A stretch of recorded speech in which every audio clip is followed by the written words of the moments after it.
Hello and welcome to the lecture on headings. So let's understand how to write headings in HTML. So this is our first tag in HTML that we'll be using on displaying the content. So let's create a folder called headings. Okay, and let's create a file called headings.html. Okay, and let's open that file as well. You can find it in headings. Okay, and we will use our boilerplate. So what I'm going to do is I'm going to copy this up, go to headings, and I'm going to paste. And this is the step I'm going to do for every HTML file, because that is the real purpose of having a boilerplate. Then I'm going to say headings. You can change the title to headings. Okay, we will remove the p tag because we're not going to learn about p tag here. We're going to learn about headings. Okay, headings, if you just do a live preview of it, I'm going to close this browser.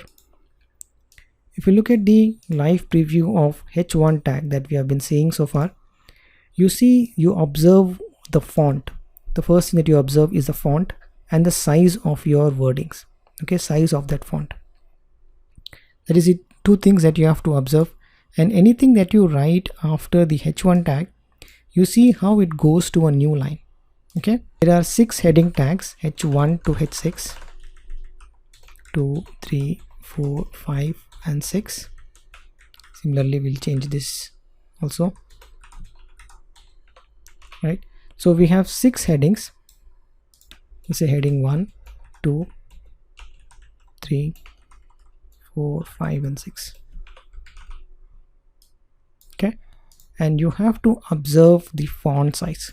Okay, observe the font size, observe the styling of that heading tags, and observe the new lines. There is a new line after every heading. But you see, we haven't mentioned anything about size. We haven't mentioned anything about the color. We haven't even mentioned anything about it should be in the new line. Okay, and the new line is not because you are putting it in a new line. Okay, let's try to do this experiment and see.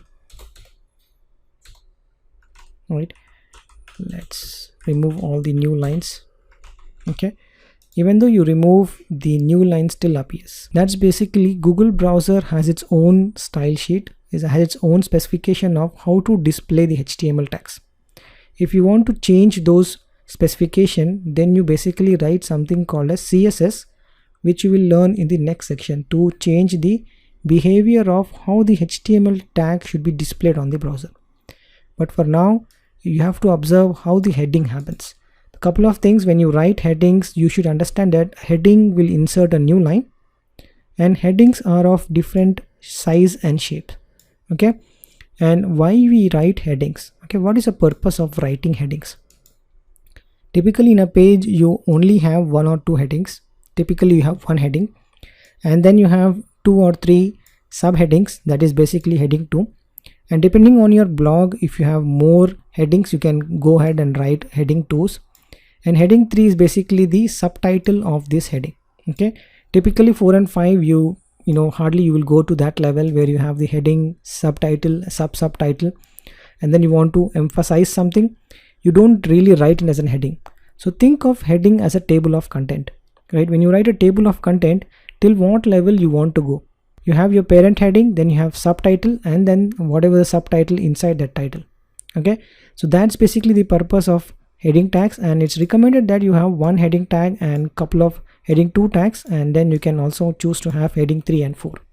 Okay, you will hardly reach heading 5 and 6 in most of the HTML pages, but you will be enough to write your headings with h1 to h4. Okay, but still up to you how to want to use it. But the purpose of writing heading is really to write headings for any content. For blog post, for the blog post, you can write heading like what is HTML, that is the h1 tag. Then you can describe the structure of the HTML, parts of the HTML, the purpose of doc type, and all those things you can define inside your subheadings.